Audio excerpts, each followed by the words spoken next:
Je vous ai parlé précédemment de la nécessité, l'opportunité du moins que vous aviez d'utiliser un lead magnet pour créer des listes de contacts.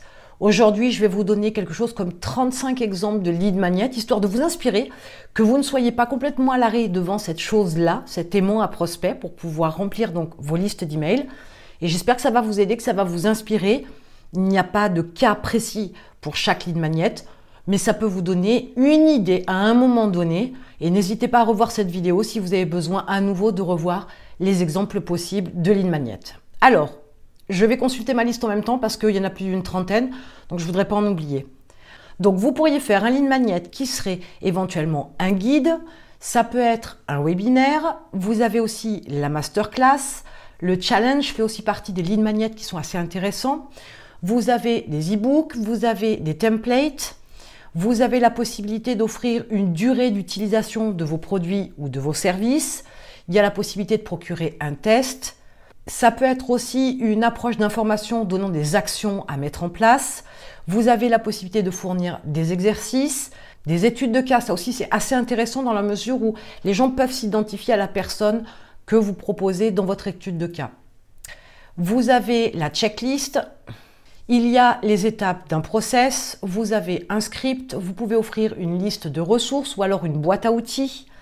Vous pouvez proposer un calendrier, une feuille de travail, des versions imprimables. Ça peut être tout un tas de choses, là aussi ça peut être assez intéressant. Vous pouvez proposer un calculateur ou bien un générateur. Vous pouvez aussi proposer une feuille de calcul, ça peut être intéressant. Ça peut être aussi une feuille de statistiques pour suivre ses réseaux sociaux. Voilà un exemple concret.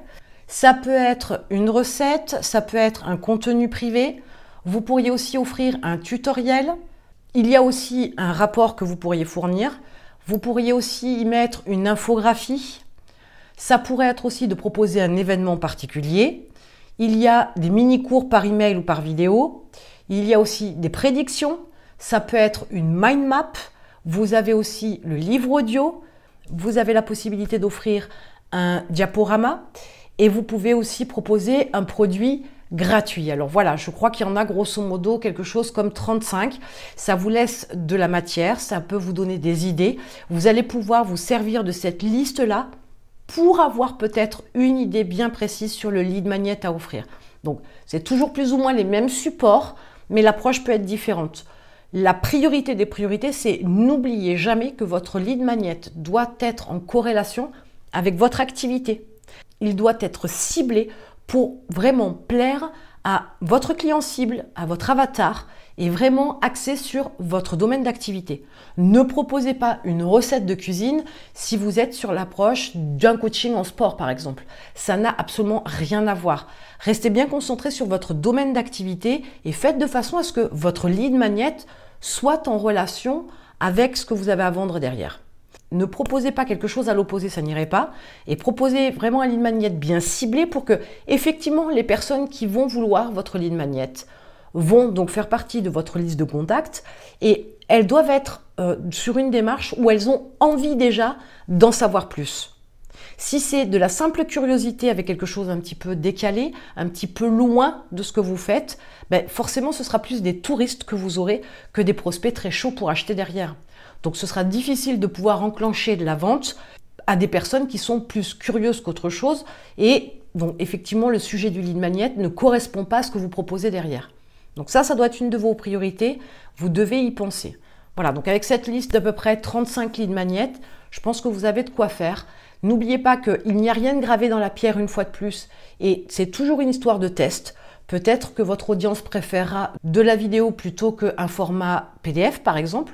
Vous pourriez avoir une audience qui préfère l'audio à la vidéo, etc. Et il faut tester pour savoir quel est le lead magnet, sur quel support il est le plus intéressant pour votre audience.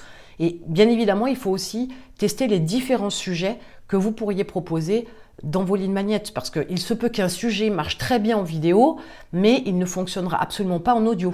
Et inversement. Donc, autant le support est important, autant le sujet du lead magnet a aussi son importance. Donc, n'oubliez pas de faire des tests. Attendez d'avoir une centaine de personnes minimum qui passent sur votre page de capture de façon à pouvoir vous faire une idée. N'en changez pas toutes les 5 minutes, n'en changez pas toutes les semaines. Ça n'a aucun intérêt pour vous de le changer régulièrement si vous n'avez pas de chiffres pour savoir ce qui fonctionne et ce qui ne fonctionne pas. Une fois que vous aurez trouvé le bon duo entre le sujet et le support, à ce moment-là, passez à l'étape supérieure qui est l'étape d'amélioration pour pouvoir convertir davantage de visiteurs par votre page de capture. Je vous souhaite un bon travail des méninges pour votre lead magnet et en attendant, je vous retrouve de l'autre côté.